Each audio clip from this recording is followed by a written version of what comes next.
One afternoon not long ago, an impressive ceremony took place at the Megapolis Zoo. All the dignified dignitaries were there for the dedication of a beautiful new clock. The mayor even made a speech. And so, as mayor of this great city, it gives me great pleasure to present this great clock to this great zoo. Yes, and I know that Stanley Livingston, keeper of the zoo, will take great care of it. Mr. Mayor, on behalf of the zoo, I want to thank you and the city for this magnificent timepiece. I shall guard it with my very life. Later that day, Chumley, who had not attended the dedication ceremony, was practicing his favorite sport and selected what he considered the perfect target. Chumley! I shot an arrow into the air. Chumley! Oh, gee, Tennessee, bullseye! Oh, beautiful, Chumley, beautiful. Do you know what you've done? You've just shot an arrow into Stanley's new clock. Give me that bow. Gee, Tennessee, I really didn't know. Well, it's lucky for you Stanley Livingston wasn't around to see what you did.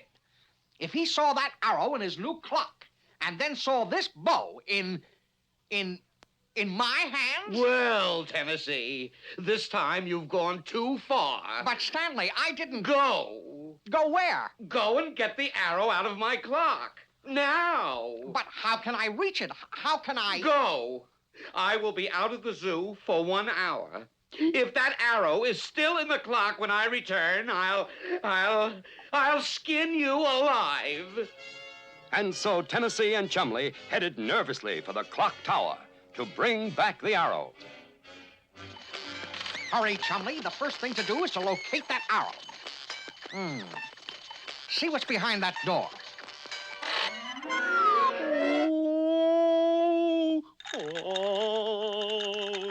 Chumley, stop hanging around out there. Have you got the arrow or haven't you? And stop oohing and ahhing. This is no time for sightseeing. Get back in here. Gee, Tennessee, I couldn't reach the arrow. It's up by the roof. Well, we've got to get it. Maybe that ladder. Up you go. Yay! Oh, no. Now you've done it. You've broken the clock. And look at the time. The clock's supposed to strike right now. If the chimes don't ring, everybody will know that we've broken the clock. Strike the gong. Strike the gong. What with? What with? Anything you can get your hands on. Hey, wait! That's really using the old bean, Chumley. But now, get to work. We've got less than an hour to fix this clock before Stanley Livingston gets back. Fearful of what Stanley Livingston would do to them if he found they had broken the clock, Tennessee and Chumley worked desperately until finally... All right, Chumley. I think we've got it now. Clock should be as good as new. All we have to do is to go outside and reset the hands. Gee, Tennessee, The ledge is too narrow? Don't be ridiculous, Chumley. There's plenty of room out there. Come on. My watch says 10 after 3. We'll set the little hand at 3 and the big hand at 2. There. Good as new. Tennesse Tuxedo will not fail.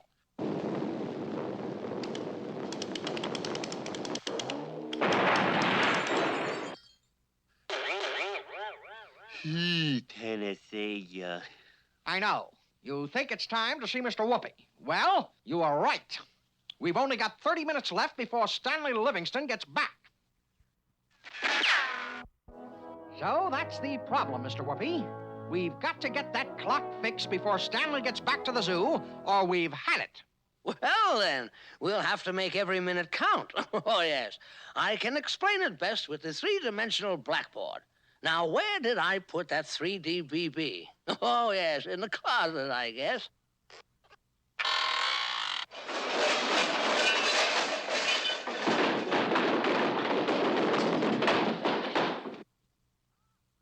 Ah, yes, here it is. the fantastic, fabulous, fancily flamboyant 3D BB. Now, a clock is a device for telling time. The first device for telling time was the sundial. A shadow pointed to the hour. But, of course, the sundial was absolutely useless on a cloudy day. Another early timepiece was the water clock. Water dripped from one container to another, and as the water level rose, a floating stick told how many hours had passed. That's pretty interesting, Mr. Whoopi, but I don't think Stanley Livingston would go for a water clock. We'd better start learning how to fix the big clock. Yes, well, yes. The kind of clock you're talking about was invented about 1,000 years ago. And the basic principle is the same today as it was then. Power to run the clock comes from a falling weight. The weight is attached to a cord which is wrapped around a drum. The drum was attached by a system of gears to the hands of the clock. Now, as the weight fell, it pulled the cord, which turned the drum, which turned the gears, which moved the hand, which told the time. However, in the early days of clocks, the weight would fall too fast, and the clocks didn't keep very good time. Then someone got the idea of fastening a pendulum to the clock. As the pendulum swings back and forth, it moves an arm which is connected to the teeth of the gears and alternately starts them and stops them so that the weight falls at just the right speed and the clock keeps good time. Does my watch have weights and a pendulum, too? Oh, no, my boy. Your watch uses a spring instead of weights and a flywheel instead of a pendulum. Other clocks use electricity and even atomic power. But the clock in the zoo uses weights and a pendulum like this. Phineas J. Whoopi, you're the man of the hour. Thanks a million. Come on, Chumley. Rushing back to the zoo and climbing the long stairs in the tower, our two heroes set to work, sure that now they could fix the clock.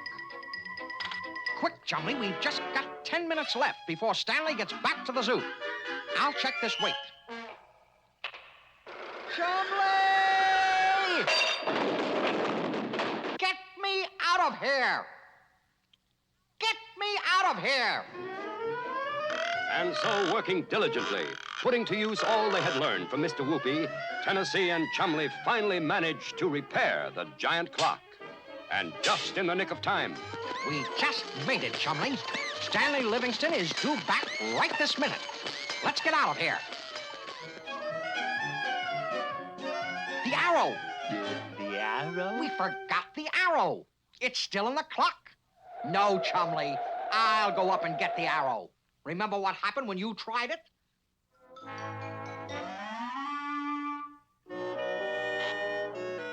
You see, Chumley? Tennesse Tuxedo does not fail.